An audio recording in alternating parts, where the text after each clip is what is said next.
My home was an overly crowded refugee camp living. My roof was the hovering sky and the deviating horizon, but it still was the solitude I used to breathe in. My home was the overly crowded refugee camp living. My roof was the hovering sky and the deviating horizon, but it still was the solitude I used to breathe in. Dear ladies and gentlemen, my name is Tara Nepal. I'm a former refugee from Bhutan who had to flee Bhutan along with his family back in the early 90s due to ethnic cleansing. Lived in Nepal. First started my refugee camp living on the bank of river in Nepal as refugee camps were not established. Lived there for 18 years. So when I speak particularly about my journey of coming to the US as a refugee, it takes me to 2008, and the entire process took about like 2 years, I would say, from the initial phase where you would be interviewed and would be done like some intakes and all this and that, and the Department of Homeland Security, the government people who go stay there, and then they interview you very rigorously, so as to make sure that you don't kind of pose any kind of threat, after you come to US. So they wanted to make sure that you're all clear to go. And they also do they would also do something like medical health screening. They do like very thorough health screening to make sure that if there is anything that needs to be treated before you fly into the US. And they also do like orientation to teach you a little bit about how life is in America and what is expected of you once you get here, just briefly, But to tell you, just to summarize, and then to tell you that the entire process is not that easy. It wasn't that easy. It was a very rigorous vetting process that we had to go through, before we even finally set our feet on the land here. So it's a very tough situation. So when I think about refugee camp and the living, I always say it, and I would always say this way, because it's always tough. It's always tough, and it's like living a life, and making castles in the air with your desires and wants, and sometimes even the needs. You have to tell your needs, that you please wait and keep living there and surviving and keeping your hope alive.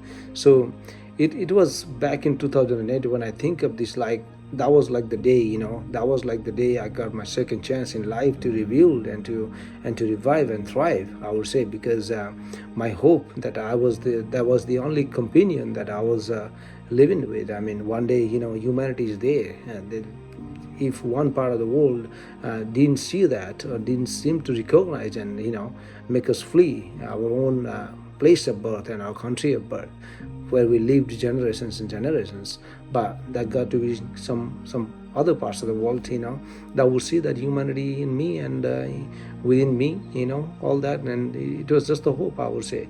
So that's what kept me alive. And when I talk about that limbo and living, all that kind of things, it's really hard, because that always used to be like questions on how, why, all this and that, why we had to leave and all these kind of things. But in general, the entire journey, very rigorous vetting process, and entire journey remained being life-changing in a way, I would say. Because when we first started, we had to gate, even before you fly, there is a like pre-departure, what you call the health screening, to make sure that you are still okay. Pre-departure like orientation that they give you, still to make sure you're good to go, and they make sure on everything.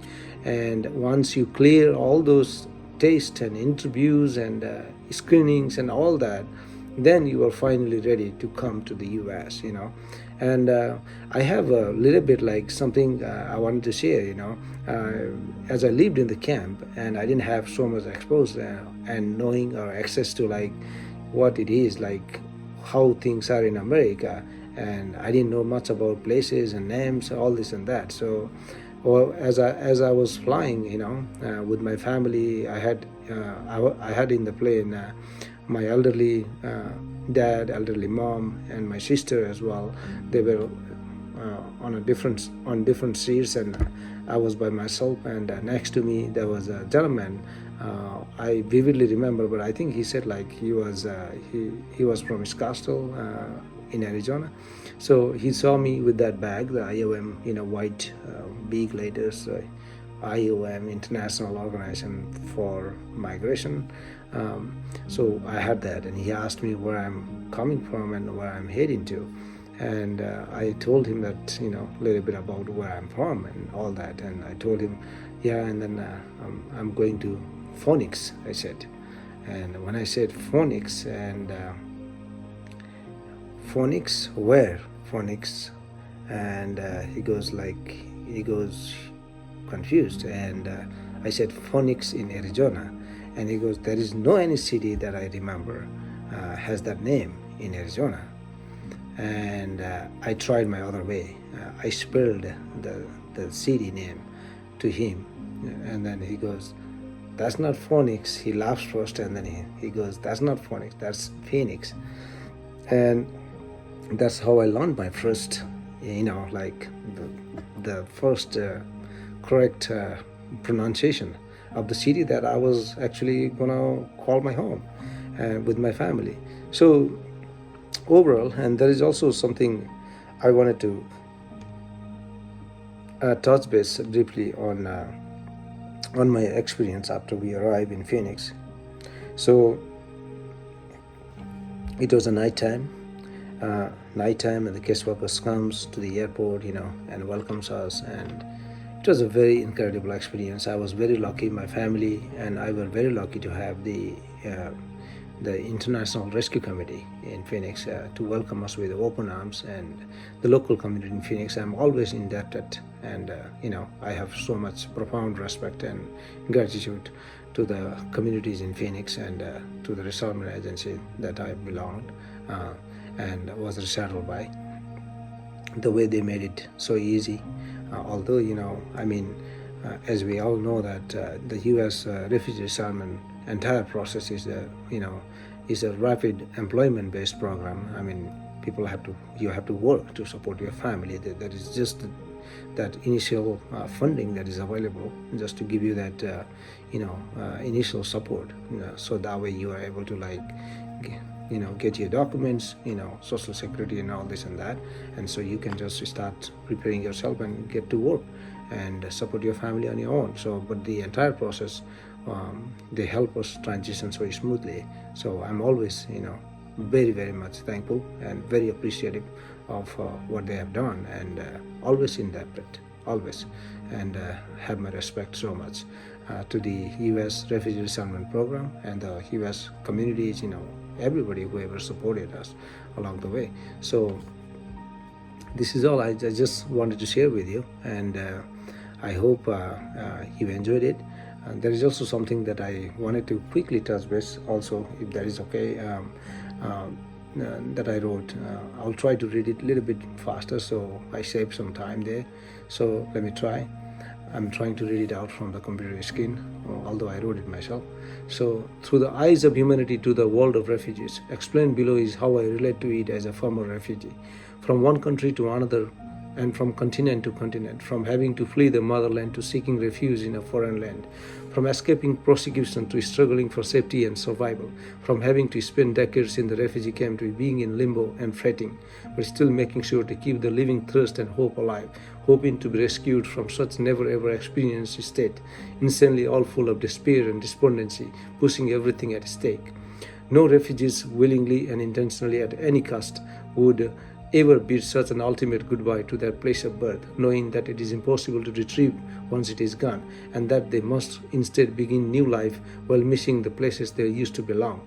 Every single refugee story, one way or the other, is a portrayal resembling resilience to continue not to give up, no matter how tough and rigid the circumstances may be. Deep inside, they firmly believe that humanity does exist, and reluctantly anticipate in the eyes of humanity of favor and fairness to shower some compassion with sympathy and empathy into their world of being a refugee.